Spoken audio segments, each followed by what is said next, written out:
5 লাখ টাকা ঋণের বোঝা মাথায় চাপাই দিয়ে আপনি এই প্রবাসে পাঠাচ্ছেন, অথচ একবারও জিজ্ঞেস করেননি আপনার ওই ছেলেটা কি ঠিকমতো কাজ পেয়েছে, কোম্পানি পেয়েছে, নাকি ঠিকমতো খানা পেয়েছে। আপনি দেশ থেকে নিয়মিত কল করে বলছেন বাবা টাকা দাও না কেন, টাকা দাও না কেন, অথচ ওই ছেলেটা কি করে টাকা দিবে ভাই? আগে ওইগুলি জানেন যে আপনার ছেলেটা কি সুখে আছে না দুঃখে আছে, ওর কি কাজ পাইছে নাকি কাজ পায়নি, নাকি এখনও কোম্পানিও ঠিকমতো পায়নি, অথচ আমরা টাকার জন্য ছেলেকে চাপ দিয়ে তার জীবনটাই শেষ করে দেই। কেন রে ভাই? একটা প্রবাসী কি আসা আমাদের অপরাধ? যদি অপরাধ হয়ে থাকে তাহলে আমরা অপরাধী। আমরা তো আসছি আপনাদের সুখের জন্য, আপনাদের মুখে হাসি ফোটানোর জন্য, তাহলে কেন একটা প্রবাসীকে এত অবহেলা করেন?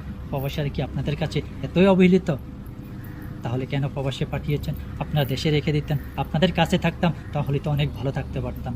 এই প্রবাসের মাটিতে এসে প্রতিটি মানুষ, প্রবাসীরা কতটা কষ্টে আছে, যে প্রবাসে আসে সে বোঝে, না হলে কেউ বুঝবে না ভাই প্রবাসীর জীবনটা কতটুকু কষ্ট ও কতটুকু বেদনাদায়ক, তা শুধু একজন প্রবাসী মানুষই বুঝে।